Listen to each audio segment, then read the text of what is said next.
कैसे हो मेरे दोस्तों। उम्मीद कर रहा हूँ एमटीएस की जो तैयारी है वो मन से कर रहे होंगे। आप किसी तैयारी को और बेहतर बनाने के लिए एमटीएस की सीरीज़ में आज तीसरा लेक्चर है। अभिषेक के ना होने की वजह से ये मैथ्स की क्लासेस मैं रन कर रहा हूँ। जब मैंने चैनल की शुरुआत की थी तो मैं मैथ्स पढ़ाना चाहता था और इसका नाम मैंने रखा था CGL एप्टीट्यूड पाठशाला। बाद में मैंने इसका नाम बदला माई पाठशाला में। मैथ्स पढ़ाने का बहुत शौक हुआ करता था। फिर बहुत सारे अच्छे लोग आए मैथ्स पढ़ाने के लिए तो कभी मैथ्स पढ़ाने का मौका नहीं मिला। तो मेरा वो जो शौक था मैथ्स पढ़ाने का ये कुछ एमटीएस की क्लासेस के साथ पूरा हो रहा है। इन सेशन का फ़ायदा उठाइए। मैं मैथ्स पढ़ा रहा हूँ इसका ये मतलब नहीं है कि मैं औरों से कम बेहतर मैथ्स पढ़ाऊँगा, क्योंकि बैकग्राउंड मेरा मैथ्स का ही है तो मैथ्स तो आती ही है ना। इंग्लिश ही थोड़ी ख़राब थी यार, मैथ्स नहीं ख़राब थी। और अभिषेक भैया आपके निकल गए हैं घर से ऑफिस के लिए, तो आई थिंक इसके बाद की क्लासेज या तो अभिषेक भैया कंटिन्यू करेंगे या तो कोई और टीचर कंटिन्यू करेंगे। इसका ये मतलब नहीं है कि आप क्लास ना लो। क्लास में जो क्वेश्चन पिक किए गए हैं वो एमटीएस के हिसाब से पिक किए गए हैं, क्योंकि मैं मतलब CGL सेलेक्टेड हूँ तो मुझे पता है यार कि एग्ज़ाम कैसा होता है, मैथ्स के किस तरीके के क्वेश्चन एग्जामिनेशन में आते हैं। एमटीएस का एग्ज़ाम इतना बड़ा नहीं होता है लेकिन इतना छोटा भी नहीं होता है। क्वेश्चन को ध्यान से देखिएगा। आज की क्लास का पहला क्वेश्चन है। देखो मेरे पास जोक सपाट नहीं है, जोक सपाट नहीं सुनाऊंगा, सीधा क्लास पे ले चलते हैं अपन लोग।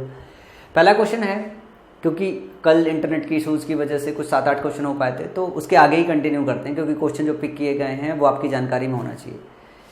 वीडियो को पॉज करके आप खुद ट्राई कीजिए कि क्वेश्चन आप कर पा रहे हो कि नहीं कर पा रहे हो। दो बातें होती है, एक तो क्वेश्चन का कंसेप्ट आना, दूसरा जो है स्पीड से क्वेश्चन को कर पाना। एग्जाम में समय बहुत कम होता है तो टाइम के इस रिस्पेक्ट में भी लड़ाई बहुत होती है आपके एग्जामिनेशन के अंदर। और मैंने लास्ट क्लासेस में बताया कि एमटीएस का पेपर CGL के प्री से डिफिकल्ट आता है, ईजी नहीं होता है टाइम के रिस्पेक्ट में। क्वेश्चन की लैंग्वेज है, there is a rectangular plot 120 metre long and 98 metre wide with semi-circular flower beds along the breadth on both the sides of the plot. The cost of putting a fence all around the plot at rupees 16.50 per meter is। Hindi में पढ़ दूँ मैं। 120 metre लंबी और 98 metre चौड़े एक आयताकार भूखंड है जिसमें भूखंड के दोनों ओर चौड़ाई के साथ अर्धगोलाकार फूलों की क्यारियां हैं और इसके जो कवरेज है, ठीक है, मतलब इसकी जो परिधि है उस पर फेंस लगाना, मतलब बेड़ा डालना है। और बेड़े में 1 मीटर की जो कॉस्ट है 16.50 मीटर है, मतलब 6.50 मतलब 16.5 रुपये है। 1 मीटर अगर आपको बेड़ा डालना होगा तो 16.5 रुपये खर्च करना पड़ेगा। तो टोटल कॉस्ट पूछा है आपको। क्वेश्चन समझना है, रेक्टेंगुलर प्लॉट है तो रेक्टेंगुलर प्लॉट का जब आप घर पे प्रैक्टिस कर रहे होते तो पहले शुरुआती दौर पे आप फिगर बनाते हो, बाद में आप वर्बली कैलकुलेट करना चालू करते हो। तो ये दिया हुआ है 120 मीटर और ये जो चौड़ाई दी हुई है वो 98 मीटर दिया हुआ है। और जो आधा सर्किल बनाया है वो चौड़ाई के क्रॉस बना हुआ है, आधा इधर बना हुआ है, आधा इधर बना हुआ है। तो आपको इसकी परिधि निकालनी। इसकी परिधि निकालने के लिए ये वाली साइड और ये वाली साइड जोड़नी पड़ेगी और ये आधा सर्कल और ये आधा सर्कल मिलके पूरा सर्कल होगा और सर्कल की परिधि निकाल लो, उनको जोड़ लो तो आपको परिधि मिल जाएगी। रेट से गुणा कर दो तो आपको पूरा कॉस्ट मिल जाएगा। तो अगर इसको हम जोड़ देते हैं 120 है और इसकी जो परिधि हो जाएगी पाई इंटू डी। एक सर्कल का जो परिधि होता है वो 2πr होता है या पाई इंटू डी, डी जहाँ पे व्यास होता है। तो पाई इंटू यहाँ पे जो व्यास होगा वो 98 हो जाएगा। त्रिज्या इसकी आधी होगी लेकिन जो व्यास होगा वो पूरा हो जाएगा। अगर आप इसको कैलकुलेट करोगे तो 22/7 × 98 आप बहुत तेज़ी से भी कैलकुलेट कर सकते हो। 7 14 का गुणा करोगे, 14 दूना जो है 28, 14 दूनी 28, 2 30 और ये टोटल 240 बन जाएगा। अगर ये जोड़ोगे तो आपके पास कितना हो जाएगा 8 और ये हो गया 4 और 3 2 5, 548 हो गया। 548 ये टोटल आपकी परिधि आ गई। परिमीटर इतना आ गया। अगर इसको 16.50 से मल्टीप्लाई करोगे तो आपको टोटल जो कॉस्ट आएगी वो कॉस्ट निकल के आ जाएगी। इसको देखो करने का एक तरीका ये होता है, अगर कैलकुलेशन तेज करना है तो 548 में 16 का गुणा कर लो, फिर 548 का आधा निकाल के जोड़ लो। तो मैं यही काम करता हूँ, डायरेक्टली यही कर लेता हूँ कि 548 को 16 से गुणा कर लेता हूँ। तो 16 8 जो है 128, इसका आप टेबल पढ़ सकते हो। हाथ में आया 12, 16 चौका 64, 12 76, 16 पन्ना 80 और 7 87, ये हो गया। अब इसका जब आधा करोगे तो आधा क्या हो जाएगा 2 हो जाएगा। 2 दूना 4, 2 सत्ते 14 और 2 चौका 8, तो 8 4 12 और 7 6 13, 1 14, 7 2 9 1 10, 9042 रुपीज़ आएगा। और ये ऑप्शन आपके बी में दिया हुआ है। तो बस इतना ही छोटा क्वेश्चन था, क्वेश्चन बड़ा नहीं था। मेंसुरेशन के क्वेश्चन ज़्यादातर आपके फॉर्मूला बेस्ड ही आते हैं, बस कैलकुलेशन में कितना समय बचा रहे हो ये मैटर करने वाला है। अगला क्वेश्चन है प्रॉफिट एंड लॉस से। By selling an article for rupees 820 अभी loses 18% to gain 25.5% he should sell it for. ये जो प्रॉफिट एंड लॉस का है ना, वो नंबर लाइन कंसेप्ट पे बेस्ड क्वेश्चन है, बहुत आसानी से आप निकाल सकते हो। हिंदी में कहते हैं एक वस्तु को 820 रुपये में बेचने पर अभी को 18% की हानि होती है, 25.5% का लाभ प्राप्त करने के लिए उसे इसे बेचना होगा। कंसेप्ट समझिएगा, क्वेश्चन आसानी से निकाल लेंगे। सीजीएल वाले बच्चे तो अब तक निकाल के बैठ गए होंगे। कंसेप्ट क्या है? कंसेप्ट ये बोला जा रहा है कि आपका एक सेलिंग प्राइस है, आप सेलिंग प्राइस किस पे है? 820 पे बेच रहे हो, 820 पे बेच रहे हो और बोला जा रहा है कि 20% का नुकसान है, 20% का नुकसान है। मतलब ये आपका जो सीपीए नंबर लाइन पे ये 100% होता है, ये सीपीए। बोला जा रहा है कि अगर 25.5 मतलब 125.5% के बेचने पे और इसकी कॉस्ट क्या होगी, मतलब ये वाला पॉइंट पूछा है, ये नया सेलिंग SP2 पूछा है, SP1 दिया हुआ है यहाँ पे। तो 20% नुकसान होने का मतलब ये पॉइंट क्या है? 20 है दिया हुआ है, 18 दिया हुआ है, 18% का नुकसान है। मतलब ये जो SP1 है वो 82% है और 82% की जो वैल्यू दी हुई है वो 820 दी हुई है। तो 1% की कितनी वैल्यू हो गई? 1% की वैल्यू जो हो गई 10 हो गई, और 1% की वैल्यू 10 हो गई तो 125.5 की कितनी होगी? 10 से मल्टीप्लाई कर दोगे 1255 रुपये होगा। ये नंबर लाइन का बहुत आसान सा कंसेप्ट था जो आपके एग्जामिनेशन में आया हुआ था, तो 1255 इसका सही जवाब हो जाएगा। ये नंबर लाइन का कंसेप्ट है और नंबर लाइन का कंसेप्ट आपको प्रॉफिट लॉस में पता होना चाहिए कि किस तरीके से। और वैसे भी मतलब इतना बनाने की ज़रूरत नहीं है। अगर अभिषेक की तरह सॉल्व करोगे तो कैसे होता है? ऐसे होता है, 18% का नुकसान हुआ मतलब 82% की वैल्यू 820 दी हुई है और 1% की वैल्यू कितनी हो जाएगी? 10 हो जाएगी, और 25.5% का लाभ कमाना है, मतलब 125.5% पे उसे बेचना है। 10 से मल्टीप्लाई करोगे तो 1255 सीधे सीधे आपको मिल जाएगा। मतलब इवन तो कुछ भी आपको ना पेन चलाना है, ABCD कुछ नहीं करना, आप डायरेक्टली जवाब दे सकते हो। प्रैक्टिस आपकी कितनी एडवांस हो गई है उस पर डिपेंड करता है आप कितनी तेजी से क्वेश्चन को सॉल्व करोगे। अगला क्वेश्चन है, what least number must be subtracted from 2963 so that the resulting number when divided by 9, 10 and 15 the remainder in each case is. देखो इसको अलग तरीके से भी सॉल्व कर सकते हो। इसमें एक कंसेप्ट आता है आपका एक डिजिटल सम। आप डिजिटल सम से भी निकाल सकते हो, आप डायरेक्टली मतलब जैसा क्वेश्चन कह रहा है वैसे करके भी निकाल सकते हो। मुझे लगता है कि मैं एग्जामिनेशन में होता तो अगर मुझे कुछ नहीं आता तो मैं बेसिक तरीका अपना लेता। बेसिक तरीका में क्या कह रहा है? 2963 में कौन सा नंबर है जिसको घटाने के बाद 9, 10 और 15 से भाग दोगे तो रिमाइंडर सब में 5 बचना चाहिए। तो मैं फटाफट, मेरी कैलकुलेशन अगर तेज है तो मैं फटाफट क्या काम करूंगा? मैं घटाता चला जाऊंगा। 41 घटाऊंगा पहले, तो 2963 में जैसे 41 घटाओगे तो आखिरी में क्या बचेगा? 2922। 2922 देख के क्या पता चलेगा आपका? 2922 देख के ये पता चलेगा कि 10 से भाग दोगे तो रिमाइंडर 2 आएगा, मतलब ये वाला 41 ऑप्शन नहीं हो सकता। फिर जैसे ही आप 78 घटाओगे, दूसरा मतलब ए के बाद जैसे बी पे जाओगे 78 घटाओगे, 78 जैसे ही घटाओगे यहाँ पे 5 आएगा, यहाँ पे 85 बचेगा, 28.85 बचेगा। अब मैं क्या काम करूंगा? मुझे 5 देख के पता चल रहा है 10 से भाग दोगे तो क्या आ जाएगा? रिमाइंडर 5 आ जाएगा। 9 से जैसे मैंने भाग दिया तो 9 त्रिक 27, 18, 9 दूनी 18, 5 रिमाइंडर बच गया, तो 9 से 5 बच गया, 10 से 5 बन गया। तो मुझे पता चल गया कि भैया 15 से भी अब पॉसिबिलिटी है, तो मैं 15 से भी चेक कर लूंगा। 15 कम 15 जैसे करेंगे अपन लोग, फिर 138 बच जाएगा। 138, 15 9 या 135, 3 बचेगा। 3 के बाद फिर बचेगा जो है आखिरी में 5 बचेगा, 35। तो 15 दूनी 30, 5 मतलब तीनों से भाग दोगे तो रिमाइंडर क्या आ जाएगा? 5 आ जाएगा। तो आपको जवाब यही मिल जाएगा, बी ऑप्शन। अगर मान लो 78 से भी नहीं मिलता तो आप किसी और से कर लेते, तो इसको चेक करने में 2 सेकंड लगेगा, इसको चेक करने में 4 से 5 सेकंड लगेगा, फिर तब तक आप 78 पे पहुंच जाते। डी वाला ऑप्शन तो आप लेट में ही लेके जाते, क्योंकि 39 घटाते 5 कभी बनता ही नहीं। मतलब आप 3 को 9 से करते तो वैसे भी नहीं दिखता। आप 41 को घटाओ 82, क्योंकि 10 से 5 रिमाइंडर लाने के लिए आखिरी में 5 होना चाहिए। तो इसको घटाओगे, इसको घटाओगे, इसको घटाओगे, आखिरी में किसी में 5 बचेगा नहीं। और आखिरी में अगर 5 नहीं बचेगा तो 10 से भाग देने के बाद 5 रिमाइंडर आएगा नहीं। तो ऑप्शन एलिमिनेट डायरेक्टली भी कर सकते थे, ये नहीं होगा, ये नहीं होगा, ऑप्शन एक ही बचा है। तो दोनों तरीके थे, दोनों में से कोई तरीका आप इस्तेमाल करके क्वेश्चन को टैकल कर सकते थे। ये सिंप्लीफिकेशन का क्वेश्चन है। सिंप्लीफिकेशन के क्वेश्चन में आपको पता होना चाहिए कि बोर्ड मास का रूल अप्लाई करना है, आपको ऑफ सबसे पहले सॉल्व करना होता है। तो चलो सॉल्व करना स्टार्ट करते हैं, क्योंकि एग्जामिनेशन पे आपके पास एक छोटा सा पेज होता है और ये स्क्रीन पे क्वेश्चन होता है। तो यहाँ तो मैं आपको यही सॉल्व करके दिखा दूंगा, लेकिन एग्जामिनेशन सेंटर पे क्या होता है? कॉपी पे होता है। तो कॉपी पे आप सिर्फ उतना ही पोर्शन लिखो जिसको आपको सॉल्व करना है, और मेंटली आपको ध्यान देना होगा, नहीं कैलकुलेशन एरर हो जाता है। जैसे अगर हम यहाँ पे बात करेंगे तो सबसे पहले क्या सॉल्व करोगे? सबसे पहले इसको सॉल्व करोगे और सबसे पहले इसको सॉल्व करोगे।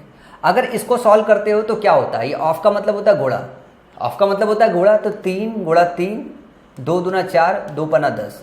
तो ये जो ब्रैकेट में आया 2/3, अब ये डिवीजन है, ये पूरा आपने वो कर दिया 5 15, डिवीजन को गुणा करोगे तो हो जाएगा 15/2, 2 से 2 कट जाएगा, 3 5 15। तो ये जो ब्रैकेट बचा हुआ है यहाँ पे क्या आ जाएगा, टोटल 5 आ जाएगा। ध्यान से देखिएगा, सिर्फ ब्रैकेट की वैल्यू सॉल्व की है, 5 आ गया। अब इस ब्रैकेट के बाद यहाँ पे माइनस लगा है, दूसरा ब्रैकेट लगा है, इसको सॉल्व करते हैं। 4 दूनी 8 एक 9/2 हो गया, ये 5 3 15 एक 16/3 हो गया, ये दोनों गुणे में जाएगा तो 3 3 9 2 8 16 कट गया, 8 3 24 हो गया। क्या हो गया, 8 3, इसकी जो वैल्यू आई वो 24 आ गई, डिवीजन है। 5 3 15 एक 16, 16/5 हो गया, ये 16/5 है, ये 24 ऊपर है और गुणा जैसे करोगे तो 1/24 आ जाएगा, 1/24 आ जाएगा। फिर आप इसको काटोगे, 4 चौका 16, 4 छंगा 24, तो यहाँ से जो बचेगा फिर 2 बचेगा, फिर ये बचेगा 3, तो आपके पास क्या बचा, 2/15, 2/15 बच रहा। अब ध्यान से देखोगे फिर इसके गुणे में 15/8 है, बाद में लिखा हुआ है। और इधर वाले पोर्शन को सॉल्व करोगे तो पहले गुणा सॉल्व करोगे, 4 एकम 4 3 7, 7 7 कट गया तो 1/4, 3/8 प्लस 1/4 और फिर यहाँ पे प्लस लगा हुआ है। इसको जैसे ही सॉल्व करोगे 15 15 कट गया, 2 एकम 2, 2 चौका, तो यहाँ से बचा -1/4, यहाँ पे वो जो बचा हुआ है 5, और यहाँ पे जो बचा हुआ है ध्यान से देखोगे ये 5/8 आ जाएगा, 5/8 आ जाएगा। अगर टोटल एलसीएम लोगे तो क्या आ जाएगा, टोटल एलसीएम लोगे तो आपको 8 आ जाएगा। तो 5 हो गया, 5 दूनी 10 हो गया, और यहाँ पे देखो माइनस है, यहाँ पे क्या है माइनस, माइनस कितना आएगा 2, माइनस कितना आएगा 2, तो 10 बचे 15, 15 - 2 13/8, 13/8। ये आपके पास ऑप्शन में आ गया। आपके पास कुछ दिखाई दे रहा है कि ऐसा कोई ऑप्शन है जो 13/8 में आ रहा है आपके पास? सॉरी, जोड़ने में भी गड़बड़ हो गई है, जरा ध्यान से रखिएगा, रुक जाइएगा। ये 5 को पहले बाहर निकाल लीजिए, फिर 5/8 और -1/4 कीजिए, अब ज़्यादा सही है। 5 प्लस ये 8 निकालोगे तो ये 8 हो जाएगा, 5 में से घटाओगे तो 3/8 हो जाएगा, तो 5 सही 3/8 आपका जो ऑप्शन है वो लास्ट ऑप्शन आ जाएगा। थोड़ा भी कैलकुलेशन अगर आपने मिस्टेक किया ना तो क्वेश्चन गलत हो जाता है। क्वेश्चन सही करने के लिए सावधानी बहुत बरतनी पड़ेगी, अदरवाइज गड़बड़ हो जाता है। अगला क्वेश्चन है, the compound interest on A certain some for 2 years at 15% per annum is ₹3641 when the interest is compounded 8 monthly, the sum is। ये मुझे लगता है कि एमटीएस का सबसे अच्छा क्वेश्चन था जिसमें गलती करने के चांसेस बहुत सारे बच्चों के पास ज़्यादा है। वैसे क्वेश्चन बहुत आसान है, क्वेश्चन डिफिकल्ट नहीं है, बस आपको कंसेप्ट पता होना चाहिए। क्वेश्चन ये बोला जा रहा है कि टाइम जब 2 साल का था तो जो रेट परसेंट चार्ज कर रहे थे वो 15% चार्ज कर रहे थे। अब बोला जा रहा है कि अब आप क्या काम करोगे, रेट परसेंट आप जो कैलकुलेट कर रहे हो 8 मंथ पे कैलकुलेट कर रहे हो, कि 8 महीने पे रेट परसेंट और टाइम कैलकुलेट करके कंपाउंड करोगे। अभी साल भर में कंपाउंड हो रहा है, अब 8 महीने का साइकिल आपको बनाना पड़ेगा। 8 महीने का साइकिल बनाने का मतलब क्या हो गया, आपको समय 2 ही साल लेना है, 2 ही साल के समय को आपको 8-8 महीने के साइकिल में कन्वर्ट करना है। तो 2 साल का मतलब कितना हो गया, 24 महीना। और अगर 8-8 महीने का साइकिल अगर कन्वर्ट करोगे, 12 महीने का साइकिल अगर कन्वर्ट करोगे तो 2 साल में 2 होगा। और अगर 24 महीने को अगर 12-12 महीने के साइकिल में कन्वर्ट करोगे तो जो टाइम होता है आपका 2 हो जाएगा, क्योंकि कंपाउंडेड आप ईयरली कर रहे हो। जब यही कंपाउंडेड आप 8 मंथली करोगे तो 24 महीना 3 साइकिल में कन्वर्ट हो जाएगा। तो उस केस में जो टी बनेगा आपका 3 बनेगा। तो जो टाइम होता है, टाइम अगर 2 से 3 होता है तो जो रेट परसेंट होता है उसके जस्ट रिवर्स में आता है। सॉरी, टाइम अगर 2 से 3 होता है तो रेट उसके रिवर्स में आता है, और रेट जब रिवर्स में आएगा तो वो क्या होगा, 3 से 2 होगा। ये 2 से 3 हो गया तो वो 2 से 3 होगा, तो ये 3 से 2 होगा। तो 3 की वैल्यू 15 है तो 2 की वैल्यू कितना हो जाएगा, 10% हो जाएगा। अब जो नया आपका जो टाइम होगा वो 3 होगा, मतलब 3 साइकिल होगा, 3 साल नहीं 3 साइकिल होगा। ये टी मतलब साइकिल। रेट जो है वो 10% होगा। तो रेट 10% का मतलब क्या होता है, कंपाउंड में क्या करते हो आप, क्यूब करते चलते हो, मतलब स्क्वायर क्यूब। 2 साल है तो स्क्वायर करोगे, 3 साल होगा तो क्यूब होगा। 10% का मतलब क्या हो गया कि 1 का प्रॉफिट हो रहा है 1 साल में 10 रुपए पे। यही मतलब होता है कि 1 रुपए का इंटरेस्ट मिल रहा है 10 रुपए पे। अगर आप कंपाउंड करते हो तो कंपाउंड में क्या होता है कि जो भी आपका रेट परसेंट इंक्रीज होता है वो आप उसको स्क्वायर 2 साल के लिए स्क्वायर करते हो, 3 साल के लिए क्यूब कर देते हो। तो अगर मैं ये बोलूं कि अगर अमाउंट अपॉन प्रिंसिपल का अगर रेशियो निकालूं तो ये आपका 11/10 आ जाएगा। 3 साल में ये रेशियो कितना पहुंच जाएगा, क्योंकि कंपाउंड हो रहा है तो 3 साल मतलब क्यूब हो जाएगा। 3 साल में क्या होगा, 11/10 का क्यूब हो जाएगा। अगर ये निकालोगे तो क्यूब इसका आता है 1331 और ये आता है 1000। इतना डेटा तो आपको याद होना चाहिए कि 11 का क्यूब 1331 होता है, 10 का क्यूब 1000 होता है। मतलब 3 साल में जो इंटरेस्ट है, ध्यान से देखो, 3 साल में इंटरेस्ट है वो 331 रुपये है। 3 साल में जो इंटरेस्ट निकला है वो 3 साइकिल में जो इंटरेस्ट निकला है, 3 साइकिल में जो इंटरेस्ट निकला है 331 रुपये है। और जो यहां पे इंटरेस्ट दिया हुआ है ये 2 साल का इंटरेस्ट है, ये भी 2 ही साल का इंटरेस्ट है। साइकिल 3 कर दिया आपने, मतलब 8 महीना कैलकुलेट करने लगे तो उसी 24 महीने में आपने 331 रुपए का क्या किया है, इंटरेस्ट कमाया है। और क्वेश्चन में क्या दिया हुआ है कि उस 24 महीने में 3641 क्या काम किया है आपने, 3641 रुपए का इंटरेस्ट कमाया है। तो अगर आप इसको कंपैरिजन करोगे तो 331 से 11 बार जाएगा, 11 का मल्टीपल है, 11 एकम 11, जैसे लिखो 11 3 33 1 34, 11 3 33 और 33 3 36 हो जाएगा, तो 11 का मल्टीपल हो गया। मतलब एक की वैल्यू 11 है, एक की वैल्यू 11 है। अब आपको पूछा है कि कितना आपका इंटरेस्ट है, इंटरेस्ट मतलब प्रिंसिपल अमाउंट कितना है। प्रिंसिपल अमाउंट आपका कितना है, ध्यान से देखोगे तो प्रिंसिपल अमाउंट जो है वो बन रहा है आपका, अगर 3 साल में देखोगे तो 1000 लिया था आपने, तो 11 में 1000 का गुणा करोगे तो क्या हो जाएगा, वो 11,000 रुपये आ जाएगा। तो जो सवाल होगा, जवाब होगा वो आपका सी ऑप्शन हो जाएगा। अगर इस वक्त देखोगे जब 331 रुपये इंटरेस्ट बन रहा था तब प्रिंसिपल 1000 रुपये था और वो क्या कहते हैं कि अमाउंट जो है वो 1331, ये आपका प्रिंसिपल है, ये आपका वो है। तो पूछ रहा है ना कि when the interest is compounded में द सम इज, सम पूछा हुआ है आपका।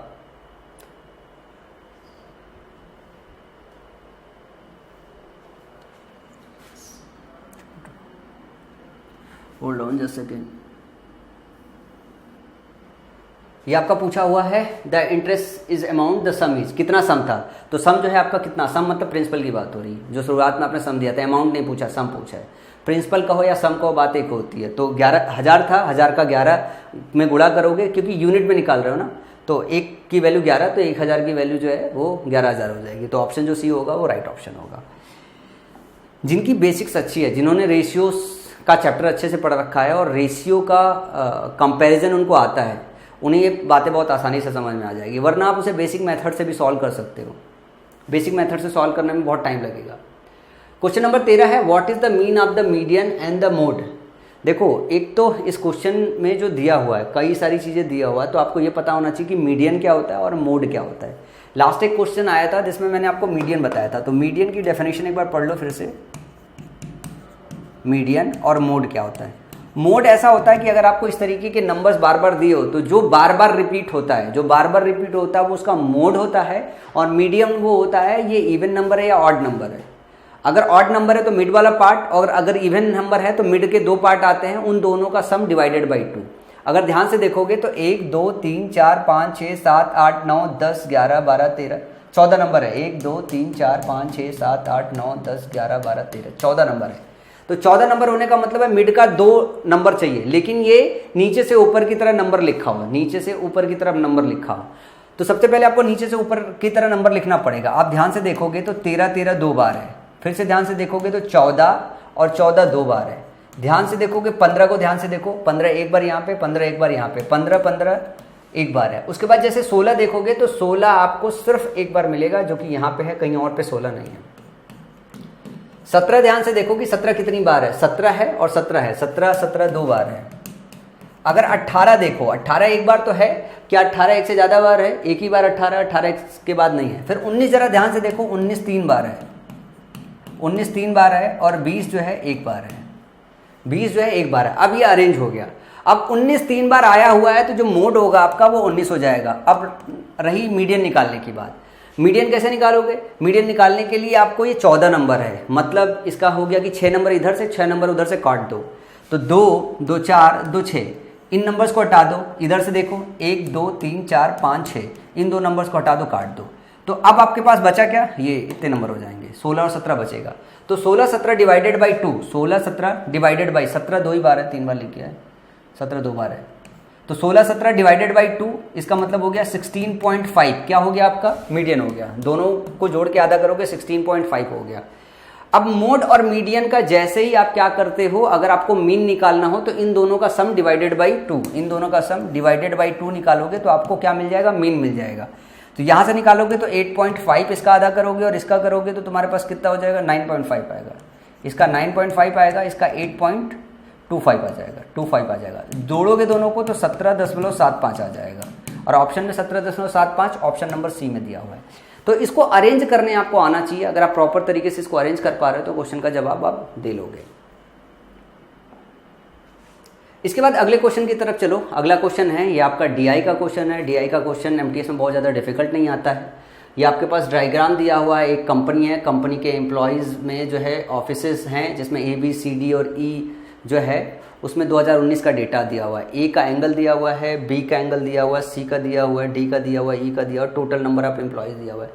पूछा जा रहा है कार्यकाल सी और ई में कर्मचारियों की कुल संख्या कार्यकाल ए में कर्मचारियों की संख्या से कितना प्रतिशत है। जब परसेंटेज पूछे ना तो टोटल नंबर का कोई काम नहीं है, टोटल नंबर का कोई काम नहीं। अगर परसेंटेज पूछ रहा है, पूछा कार्यकाल सी और ई में कर्मचारियों की कुल संख्या, सी और ई को जोड़ना पड़ेगा।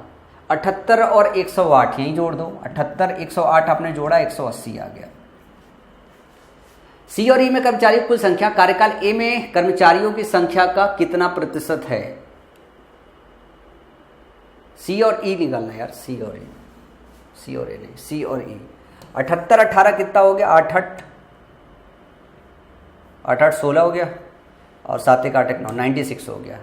ए से परसेंटेज निकालना है, 96/108 ये निकालना है आपको। अब इंटू 100 कर लो, आपको रेशियो निकाल लो, परसेंटेज उसी हिसाब से पता चल जाएगा। सी और ई ध्यान से देखना, सी और ई 78 में 18 जोड़ोगे कितना जाएगा, 96 ही पहुंचेगा, 108। अब इसे आप काट लो, 12 से काट सकते हो, काट सकते हो। 82 84, 12 8 96, 12 9 108। तो 800/9 वैल्यू आ गई है। तो 800/9 वैल्यू आ गई है, तो इसमें आपको देखना है कि कौन सी ऐसी वैल्यू है जो आएगी।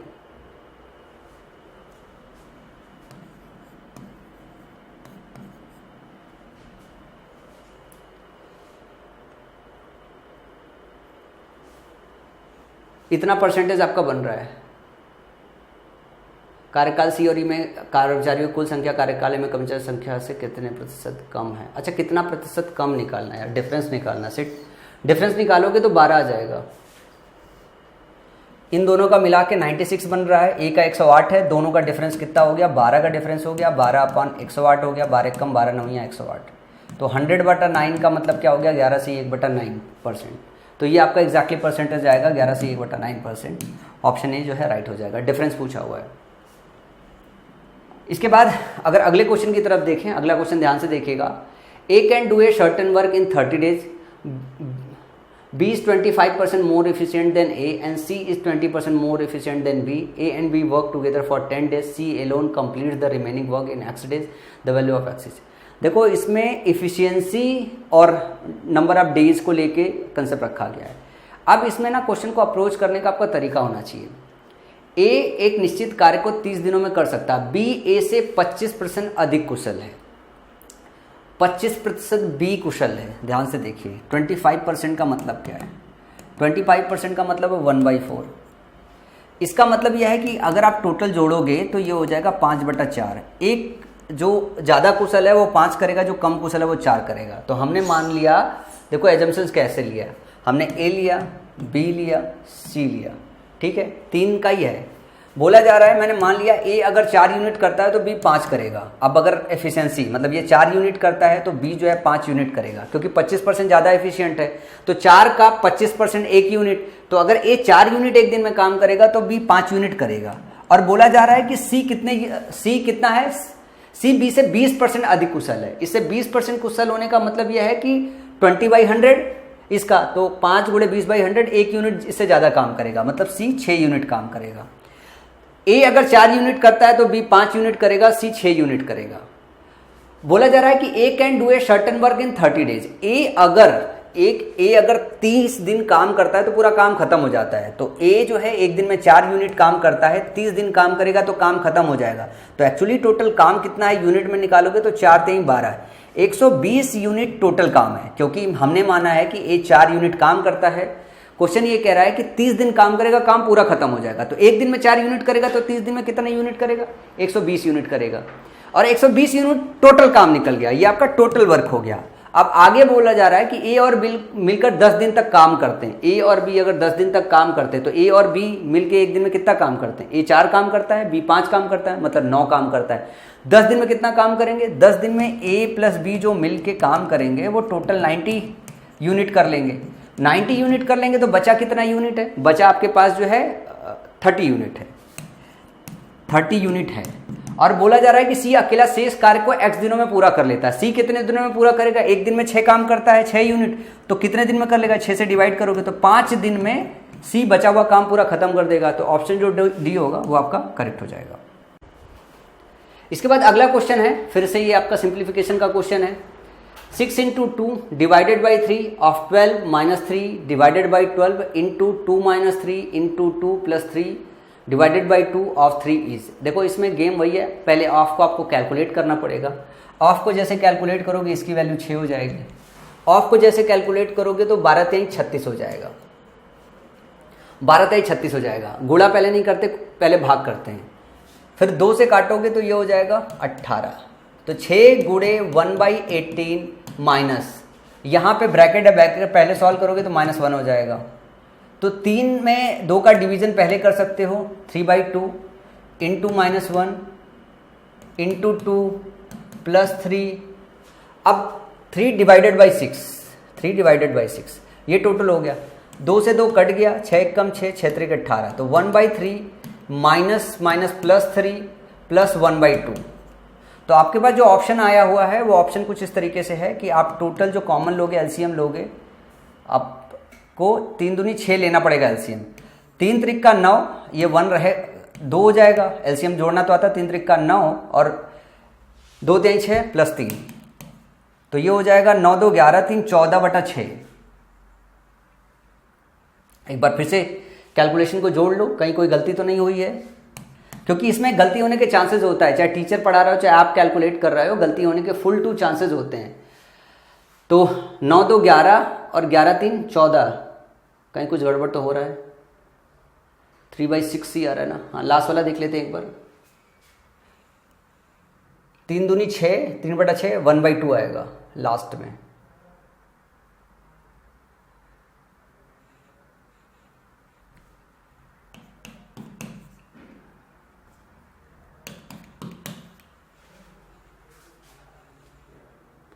तीन दूनी 6, 3 3 1/2 आएगा, ठीक है। इसमें 2 में से 3 घटा -1 हो गया और ये 2 3/2 ब्रैकेट में आएगा, ठीक है। 3/2 -1, 2 2 से कट जाएगा, पहले भाग देंगे, ठीक है। प्लस हो गया, सही है सही है सही है, सब सही है। यहाँ से निकालोगे तो यहाँ से 12 3 36 हो गया। 36 को डिवाइड करोगे नीचे 2, 18 हो गया। 18 6 1/3 हो गया, ठीक है। 1/3 प्लस 3 प्लस 1/2, ठीक है। ये सब सही जा रहा है, सही जा रहा है, सही जा रहा है, सही जा रहा है, सही जा रहा है, सब सही जा रहा है।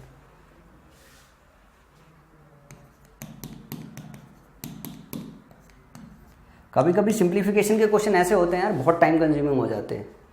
तो ये हो गया 3 3 का 9 1 10/3 प्लस 1/2, ये हो गया 6 और हो गया आपके पास 10 दूनी 20 प्लस 3 23/6। ये आपका जवाब आया। जोड़ने में कुछ गड़बड़ हो रहा था, तो 23/6 ये आपका जो है बी ऑप्शन होगा, ये होगा करेक्ट। इन क्वेश्चन को थोड़ा सावधानी से एग्जामिनेशन में करिएगा, क्योंकि क्वेश्चन में ना माइनर भी मिस्टेक आपका बहुत सारा समय बर्बाद करती है। दोबारा कैलकुलेट करोगे आ जाएगा, दोबारा कैलकुलेट करोगे आ जाएगा, लेकिन समय बहुत मतलब एग्जाम में लग जाता है। तो बहुत सारा समय ऐसा कंज्यूम हो जाता है कि बाकी क्वेश्चन आप अप्रोच नहीं कर पाते। तो रेदर देन लास्ट में करो, आराम से करो, फुर्सत में करो, या फर्स्ट गो में करो, आराम से देख के करो। अगला क्वेश्चन है, the simple interest on a sum of rupees 4800 for 4.5 साल at a certain rate per annum is 1684.80। What will be the amount of the same sum at the same rate for 6 say 2/3 year at a simple interest. देखो आसानी सा question है। 4 दूनी 8 एक 9/2, 9/2 साल में जो इंटरेस्ट मिल रहा है, क्योंकि सिंपल इंटरेस्ट है तो सब प्लेन चलेगा, 1684.80। ये बोला जा रहा है कि 4 साल में इतना इंटरेस्ट है, ये कंपाउंड नहीं है, सिंपल इंटरेस्ट है। तो 1 साल में निकाल लोगे, 1 साल में निकालोगे तो 1684.80 गुणे 2/9। थोड़ा स्मार्ट किड होगा तो यहीं से काटना चालू कर देगा 9 से, तो 9 से काट लो। अब सीधे सीधे यहाँ पे 9 एकम 9, जैसे ही 9 से आपने काटा यहाँ पे 7 बचा और ये 68 हो गया। 9 सते 63, 54 बचा और 9 छक 54 आपने यहाँ पे कर लिया और फिर बचा 1684.80 है। 4 दूनी 8 एक 9। पहले देख लो ये पूरी तरीके से डिविजिबल है कि नहीं। पहले मैं जोड़ लेता हूँ। 8 4 12, 12 8 20, 20 6 26 1 27, 9 3 27। डिविजिबल है, पूरी तरीके से डिविजिबल है, कुछ गड़बड़ तो नहीं कर रहे हैं काटने पीटने में। मैं ऊपर से ही काट लेता हूँ, ऊपर से कंफर्टेबल हूँ काटने में। 9/2 से 9 से डिवाइड किया, 9 से डिवाइड किया तो 9 एकम 9 और 7 बचा और 78 हो गया। 9 8 72, फिर 64, 9 7 63, 9 दूनी 18 ये बचा। और फिर 1 की वैल्यू जैसे ही निकालोगे, 1 की वैल्यू निकालोगे 2 से मल्टीप्लाई करना पड़ जाएगा तो ये हो गया 0.40, 7 दूनी 14, सॉरी 2 7 14, 2 8 16, 1 17, 2 1 कम 2 1 3, 374.40 1 साल का ब्याज आया। अब आपको कितना निकालना है? 6 18 दूनी 20/3 साल में निकालना है। तो 20/3 साल में ब्याज निकाल लो। अब देखो ये जरा 3 से डिविजिबल है कि नहीं। 7 3 10, 4 14, 4 18 डिविजिबल है। 3 से काट लो, 3 1 कम 3, 3 दूनी 6, 3 चौका 12, 3 8 24, 0 गुणे 20। अब जैसे ही कैलकुलेट करोगे ये टोटल आपको ब्याज मिल जाएगा और इसमें आपको जोड़ देना है। तो आपको क्या करना है? 0 2 8 16 और 2 चौका 8 1 9, 2 दूनी 4, 2 1 कम 2, 2496 ये आपके पास जो है टोटल ब्याज आ जाएगा। और 4800 इसमें जोड़ दो आप, तो आपके पास कुछ मिल जाएगा 6 9 8 7 8 4 12 और 4 2 6 7, 7296 आपको ऑप्शन नंबर सी जो है मिल जाएगा। बहुत सिंपल प्लेन था, सिर्फ और सिर्फ कैलकुलेशन था। कैलकुलेशन जितना आप तेज कर पाओ उसी पे डिपेंड करता है कि आप क्वेश्चन कितना जल्दी टैकल कर पाओगे। क्वेश्चन 18 है, ए कैन डू 33 सही 1/3% of A work in 10 days। 33 सही 1/3% का मतलब होता है क्या है? 1/3। 1/3 काम 10 दिन में कर सकता है, तो पूरा काम कितने दिन में कर सकता है? तो ए जो है वो 30 दिन में कर सकता है। सीधे सीधे कैलकुलेट कर लो कि ए एक कार्य को 3 सही 1/3 मतलब 33 लिख देना, यहाँ पे मिसिंग है। 33 सही 1/3%, 33 सही 1/3% 1/3 का होता है। तो 1/3 10 दिन में कर सकता है, तो मतलब पूरा काम 30 दिन में कर सकता है। बी उसी कार्य का 20% 9 दिन में कर सकता है।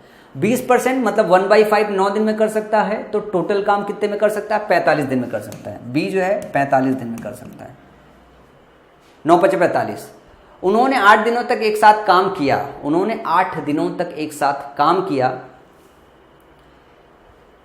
सी अकेले शेष कार्य को 30% 10 दिनों में पूरा करता है। ए और सी मिलकर समान कार्य को कितने समय में कर सकते हैं? क्वेश्चन अच्छा क्वेश्चन है, कॉम्प्लिकेट कर रहा है, ज़्यादा कॉम्प्लिकेट कर रहा है, पर आपको कॉम्प्लिकेट नहीं होना है। अब अगर 30 और 45 का एलसीएम ले तो हम मान ले कि अगर 90 यूनिट टोटल काम है, 90 यूनिट टोटल काम है, तो ए कितने यूनिट करता है? 3 यूनिट। बी कितने यूनिट करता है? 2 यूनिट करता है। समझिए बात में।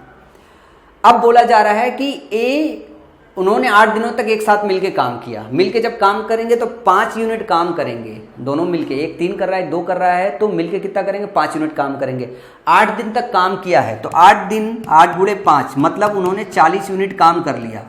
40 यूनिट काम करने के बाद शेष काम कितना रह गया? शेष काम 40 घटा दो, शेष काम 50 यूनिट बच गया। अब बोला जा रहा है क्या है कि सी अकेले शेष कार्य का 30%, 50 का 30% कितना हो गया? 15 यूनिट। 15 यूनिट काम जो है 10 दिनों में पूरा करता है। 15 यूनिट काम 10 दिनों में पूरा करता है। 15 यूनिट काम जो है वो 10 दिन में पूरा करता है। तो 90 यूनिट काम वो कितने दिन में पूरा करेगा? तो 10/15, 10/15 गुणे 90, 10/15 गुणे 90, तो वो 60 दिन में पूरा का पूरा काम कर सकता है। तो सी कितने दिनों में कर सकता है? सी जो है वो 60 दिनों में कर सकता है। और इफिशियंसी इसकी निकालेंगे तो इफिशियंसी जो है आपकी 1.5 यूनिट की आ रही है। 15 यूनिट कर रहा है तो एक दिन में कितना करेंगे? 1.5 यूनिट कर सकता है। बोल रहा है ए और सी मिलकर समान कार्य को कितने समय में कर सकते हैं? ए और सी को मिलाओगे तो ए और सी मिलके 4.5 यूनिट कर पाएंगे, ए और सी मिला के 4.5 यूनिट कर पाएंगे। टोटल काम आपका 90 है, 90 में 4.5 यूनिट से डिवाइड करोगे तो ये हो जाएगा 0, ये हो जाएगा 20। तो टोटल कितना दिन लगेगा दोनों को मिलके? 20 डेज लगेगा। अब अगर ये सारा का सारा गेम अपने बेसिक्स अगर लर्न कर रखी है तो आप इसे आसानी से निकाल सकते हो। बहुत सारा इसमें वर्बल कैलकुलेशन है जिसको आपको वर्बली कैलकुलेट करके निकलना पड़ेगा। अगले क्वेश्चन की अगर चर्चा करें, अगला क्वेश्चन है Suman divided a certain sum between her 3 daughters in the ratio 2, 3, 4। 2, 3 और 4 के सीक्वेंस में सुमन ने अपनी तीनों बेटियों को एक निश्चित राशि विभाजित किया। यदि वह राशि को 1/2, 1/3, 1/4 के अनुपात में विभाजित करती, मतलब अगर वो ऐसा करती 1/2, 1/3, 1/4 में करती, तो अगर एलसीएम ले लो तो कितना हो जाएगा? 12 होगा। तो ये होगा 6, 4 और 3 के रेशियो में करती। तो बोला जा रहा है कि जिस बेटी को पहले सबसे कम हिस्सा मिलता उसे प्राप्त होता 3500 रुपये और। तो राशि क्या थी, मूल रकम क्या थी? ऐसे क्वेश्चन में आपको क्या करना होगा, जैसे टोटल यूनिट लोगे तो 3, 2, 5, 4, 9, इधर टोटल जो यूनिट है 9 है, इधर 6, 4, 10, 3, 13 है, 13 यूनिट है। तो आपको दोनों के यूनिट बराबर करने पड़ेंगे। रेशियो का गेम ऐसे ही होता है, इसमें 13 का गुणा करो और इसमें 9 का गुणा करो। 13 का गुणा करोगे तो 13 दूनी 26 हो जाएगा, 13 13 39 हो जाएगा, 13 चौका 52। ये रेशियो ऐसा बदल जाएगा। इसमें गुणा करोगे तो 9 चौक 54 हो जाएगा और 9 चौक 36 हो जाएगा और 9 त्रिक 27 हो जाएगा। तो अब इसमें ध्यान से देखना है, मैं फिर से लिखता हूं यार, 26, 39, 52 है, 26, 39 और 52 है। क्योंकि हमने ना पूरा जो यूनिट है पूरा बराबर, क्योंकि अमाउंट तो सेम ही होगा ना, किसी भी रेशियो में बने अमाउंट सेम ही होगा। अब दोनों को जो इसको जोड़ोगे अमाउंट सेम ही आएगा। अब क्या बोला जा रहा है ध्यान से देखिएगा। तो जिस बेटी को पहले सबसे कम हिस्सा मिलता, पहले सबसे कम किसको मिलता? ये 26 वाली बंदे को मिलता। अब उसको कितना मिल रहा है? 54 मिल रहा है। दोनों के बीच का डिफरेंस कितना है? 24, 4, 28 का। कितने यूनिट का डिफरेंस है? 28 यूनिट का डिफरेंस है।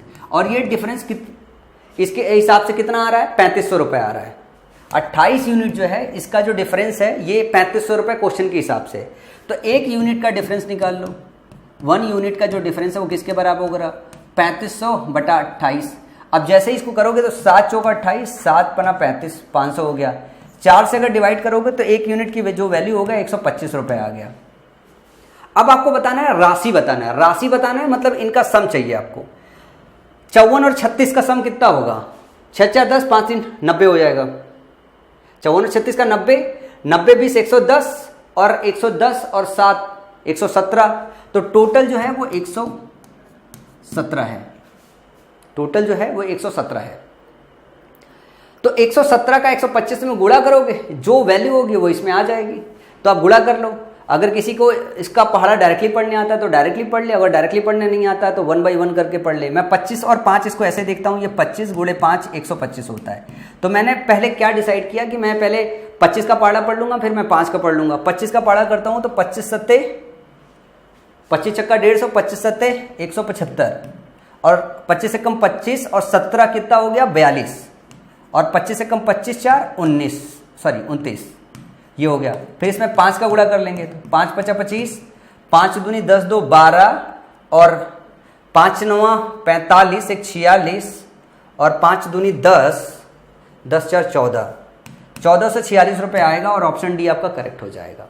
यहाँ पे जो मेन गेम समझने का था वो ये समझने था कि आपको जो यूनिट है ना, ये जो रेशियो है, इस रेशियो में यूनिट बराबर करने के लिए इनको जोड़ना है, इसको जोड़ना है। इसका सम 9 आ रहा था, इसका सम 13 आ रहा था, तो इसमें 13 का गुणा करो, इसमें 9 का गुणा करो, तो ओवरऑल जो यूनिट है वो बराबर हो जाएगी, राशि बराबर हो जाएगी। और वो राशि बराबर हो जाएगी तो जो क्वेश्चन कह रहा है उसके हिसाब से आप सॉल्व कर सकते हो क्वेश्चन को। फिर इसके बाद अगला क्वेश्चन है, the market price of an article is 25.6 rupees. During a sale, 2 successive discounts of 20% and X% are offered of it. If the selling price of the article is 1679.36, then the value of X is. देखो इस question में जो है calculation है, question difficult नहीं है। अगर मैं बोलूँ कि 2 सक्सेसिव डिस्काउंट दिया गया है, सक्सेसिव डिस्काउंट वैसे निकाल लेना फॉर्मूले के हिसाब से तब सही था जब एक्स की वैल्यू दी थी। एक्स की अगर वैल्यू नहीं दी हुई तो सीधे सीधे आप कैलकुलेट करो। 20% का मतलब क्या हो गया, इसका 80% पे जो है डिस्काउंट दिया गया, मतलब 80% पे सेल किया गया। तो 2560 का 80% निकाल लो, 8 छंग 48, 8 पंचे 40, 4 44, 8 दूनी 16, 4 20, 2048 पे उसने सेल किया, ठीक है। और उसके बाद क्या कह जा रहा है, जब पहला डिस्काउंट दिया ये और X% की तो क्रमिक छूट दी जाती है यदि वस्तु का विक्रय मूल्य, इस पे X% की और छूट दी जाती है, तो जो विक्रय मूल्य 1669.36 रुपए है। तो पहली छूट के बाद ये और दूसरी छूट के बाद 1679.36 है। तो इसके बीच में कितना छूट है, तो ये माइनस ये अपॉन 2048 ये निकालना है। यही आपकी जो है क्या है, X की वैल्यू है, यही आपकी X% की वैल्यू है, यही टोटल डेटा निकालना है। ये डेटा निकालने के लिए आपको सिर्फ सिंपली कैलकुलेट करना है। मैं डायरेक्टली डेटा देके के लिख देता हूं, ये कैलकुलेशन आप अपने पास से भी कर सकते हो। कंसेप्ट इतना ही था, कंसेप्ट इतना ही था। और वैसे ये डेटा पूरी तरीके से कट रहा है, कटने के बाद 18% आएगा। एक बार चाहो तो अपन लोग सॉल्व कर लेते हैं अगर आप इच्छुक हो सॉल्व करने का, लेकिन कैलकुलेशन है, जितना तेजी से आप कैलकुलेशन कर सको। जब आप इसको घटाओगे तो 36 है, 4 बचेगा इसमें, और ये बचेगा आपका 6.64, और यहाँ पे 8 17 में से जो है 9 जाएगा, 17 में से 9 जाएगा, डायरेक्टली घटाना चाहिए, 9 8 17, 8 बचेगा।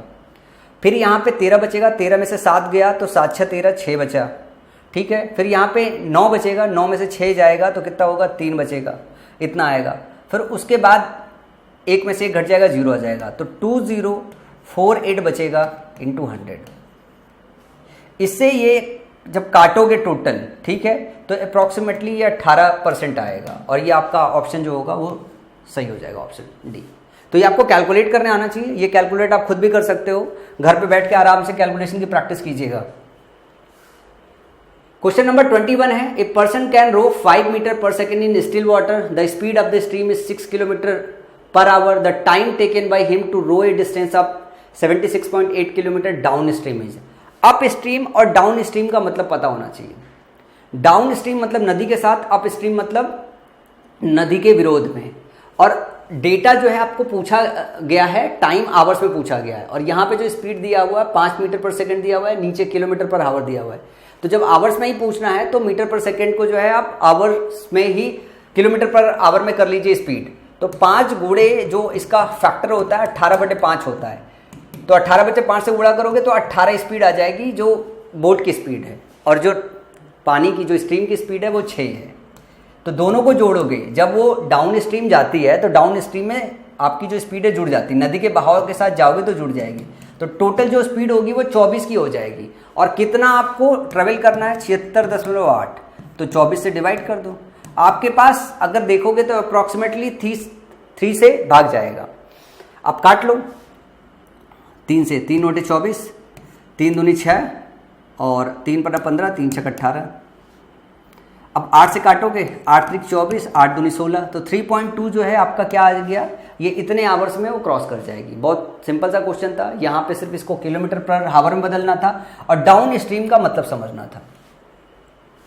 अप स्ट्रीम का मतलब होता है नदी के विरोध में, डाउन स्ट्रीम का मतलब होता है नदी के साथ में।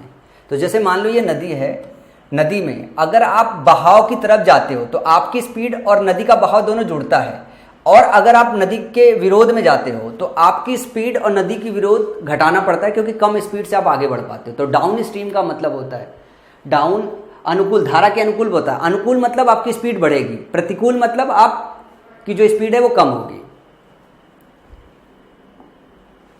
अगले क्वेश्चन की बात करें, सिंप्लीफिकेशन का क्वेश्चन है, सिंपल सा क्वेश्चन है। आपको सबसे पहले ऑफ सॉल्व करना पड़ेगा, तो ये हो गया 6। फिर यहाँ से 4 चौका 16 सॉल्व करना पड़ेगा, तो ये हो जाएगा 16 माइनस 4, और ये 4 कटी गया है, और फिर 3 इंटू जो बचा हुआ ये गुणा है, और ये 6 हो गया, ये ब्रैकेट बंद हो गया। फिर हो गया 19 माइनस, तो आप अगर 4 छंग 24, 24 में से 16 घटाओगे कितना आएगा, 24 में से 16 घटाओगे 8, माइनस का आ जाएगा, ये माइनस माइनस प्लस 8 आ जाएगा, तो 19 प्लस 8 इधर का आ गया, इस ब्रैकेट तक का 19 प्लस 8 ब्रैकेट तक का आ गया। फिर आपको 5 इसमें और जोड़ना है, 19 8 कितना हो गया, 19 8 आपका 27, 27 5 32 हो गया। और 48 में भाग देना है इसका, 48/32 करना है। तो 16 दूनी 32, 16 तियां 48, तो 3/2 जो है आपका जवाब आ जाएगा। ये क्वेश्चन ज़्यादा आसान था और सिंप्लीफिकेशन के क्वेश्चन के कंपैरिजन में। फिर डीआई का क्वेश्चन है, सेम डीआई है। किस कार्यकाल में कर्मचारियों की संख्या कार्यकाल ए, सी, डी और ई में कार्यरत कर्मचारियों की संख्या से लगभग 18% अधिक है? तो पहले ए, सी, डी और ई से निकालना है, तो ए, सी, डी और ई को जोड़ना पड़ेगा। ए में 108 है, डी में जो है 60 है, तो 168 हो गया। सॉरी, पहले सी, चलो जोड़ना, ए को जोड़ना, पहले समझना है। ए को जोड़ना है, डी को जोड़ना है, सी को जोड़ना है और ई को जोड़ना है। ये सीक्वेंस से ही जोड़ लो आप। तो ये 168 हो गया दोनों मिला के, 168 हो गया। इन दोनों को जोड़ के मिलाओगे तो 18 8 96 हो गया, 96 हो गया। और अगर इनको जोड़ दोगे 96 को इसी में, तो 8 6 14, 9 6 15, 1 16, 1 1 2, 264 हो गया। अब पूछा जा रहा है कि किस कार्यकाल में कर्मचारियों की संख्या कार्यकाल ए, सी, डी और ई में कार्यरत कर्मचारियों की औसत संख्या से लगभग 18% है। औसत निकालना है। 264, ध्यान से देखिएगा, इसका औसत निकालोगे तो 4 से डिवाइड करोगे, 4 छंग 24, ठीक है, 4 छंग 24, फिर 2 बचा, फिर 4 छंग 24, तो जो एवरेज आया वो 66 आया। कितना आया? 66 डिग्री आया। 18% इससे अधिक होना चाहिए औसत से, तो 18 से आप वो कर दो। अप्रॉक्सीमेट वैल्यू लोगे तो 20 के आसपास भी कैलकुलेट कर सकते हो कि 20% कैलकुलेट कर लो, क्योंकि डेटा बहुत दूर है, डेटा बहुत दूर है, तो आपको पता चल जाएगा। तो 66 का अगर मैं 10% निकालूं तो 66 से 72, और अगर 10% इसका निकालूं तो और 6 हो गया। तो इसका जो अगर 20% निकालूं 66 का 6.6 अगर आप निकालोगे तो आपका तकरीबन ये 80 के आसपास पहुंचेगा। तो 80 के आसपास एक वैल्यू देखो, 80 के आसपास सिर्फ एक ही वैल्यू है, वो है ऑप्शन सी, ये 78 है। तो अप्रॉक्सीमेटली 18% सिर्फ सी अधिक है। कौन अधिक है? अप्रॉक्सीमेटली 18% सिर्फ सी अधिक है, बाकी ये कम है, ये कम है, ये बहुत ज़्यादा है और ए और बहुत ज़्यादा है। तो जो ऑप्शन है वो आपका इतना दूर है कि सीधे सीधे पता चल रहा है, पूरा कैलकुलेट करने की जरूरत नहीं पड़ी। 24th क्वेश्चन है, the monthly income of A and B are in the ratio of 2 and 3। जो ए की इनकम है और बी की जो इनकम है वो 2 और 3 के रेशियो में है। The ratio of their savings, A की जो सेविंग है और बी की जो सेविंग है ये है 3:4। If the income of A equal to the saving of B, मतलब ए की जो इनकम है और ए सेविंग के बराबर है। ये बराबर करने के लिए आप क्या करो, रेशियो इसमें मल्टीप्लाई कर दो, 2 का मल्टीप्लाई कर दोगे 4:6 हो जाएगा। अब ये बराबर हो गया। तो बोला जा रहा है कि उनका जो एक्सपेंडिचर है, एक्सपेंडिचर ए और बी का किस रेशियो में होगा। आपको पता है जो एक्सपेंडिचर होता है, ए का एक्सपेंडिचर और बी का एक्सपेंडिचर निकालना है, तो इनकम में से सेविंग घटा दोगे तो एक्सपेंडिचर आपका बच जाएगा। तो ये 4 से जो है 4 वो कमाता था, 3 जो है सेव करता था, तो कितना खर्च करता था? 1। इसी तरीके से ये 6 कमाता था, 4 खर्च करता था, तो 2 बचा। क्योंकि ये दोनों बराबर है ना, तो डायरेक्टली हम घटा सकते हैं। जो चीज़ है वो सेटिस्फाई कर गई, क्योंकि ये चीज़ सेटिस्फाई करना था कि इसका इनकम और इसका जो सेविंग्स है वो बराबर होना चाहिए। तो रेशियो में ये चीज़ बराबर हो गई, ये 4 हो गया, ये 4 हो गया, तो हम डायरेक्टली घटा सकते हैं। तो जो रेशियो आपको चाहिए वो 1 और 2 का रेशियो होना चाहिए, तो आपको डायरेक्टली यहीं से जवाब मिल जाएगा। अगला क्वेश्चन है, सेम वही है। कार्यकाल ए में 40% कर्मचारी महिलाएं हैं। ए में 40% महिलाएं हैं, इसमें 40% महिलाएं हैं, इसका मतलब है 60% पुरुष है। ये महिला है, ये पुरुष है। और सी में 60% कर्मचारी पुरुष है। सी में 60% कर्मचारी पुरुष हैं, मतलब 40% जो है महिला है। ए में पुरुष कर्मचारियों की संख्या, ए में पुरुष कर्मचारियों की संख्या कितना हो गया? सी 108 गुणे 60/100। सी में महिला कर्मचारियों की संख्या, सी में महिला कर्मचारियों की संख्या 78 गुणे 40/100। इसका अनुपात निकालना था, तो देखो 100 कट गया, ये कट गया, ये 3:2 आ गया, 3:2 आ गया। तो 108/78 गुणे 3 × 2। 6 से काटो, 6 कम 6, 6 दूनी 18, 6 कम 6 और 48 है, 6 × 48, 6 दूनी 12, 6 × 18। तो 9/4 का रेशियो आ रहा है, जो कि ऑप्शन बी में दिया हुआ है। सो ये रहे आज के क्वेश्चन, और उम्मीद करता हूं आज के सेशन में आपने कुछ सीखा होगा, और इस तरीके के एमटीएस के सेशन एग्जाम होने तक ऑर्गेनाइज होते रहेंगे, हर रोज ऑर्गेनाइज होते रहेंगे। शाम को 4 बजे मैथ्स के लेक्चर का टाइम रखा गया है, तो आप सारे के सारे लोग आइए। हम कुछ अच्छे क्वेश्चन पिक करके लेके आते हैं, जिसमें हम कुछ ना कुछ आपको सिखाएंगे। नीचे कमेंट सेक्शन में अगर आपको कुछ और रिक्वायर्ड है, इस लाइक की कंसेप्ट में दिक्कत है, या स्पेशली किसी टॉपिक के कंसेप्ट में दिक्कत है, तो आप हमें बताइए। हम कोशिश ये करेंगे कि क्लास के दौरान कंसेप्ट भी आपको ब्रीफ किया जाए।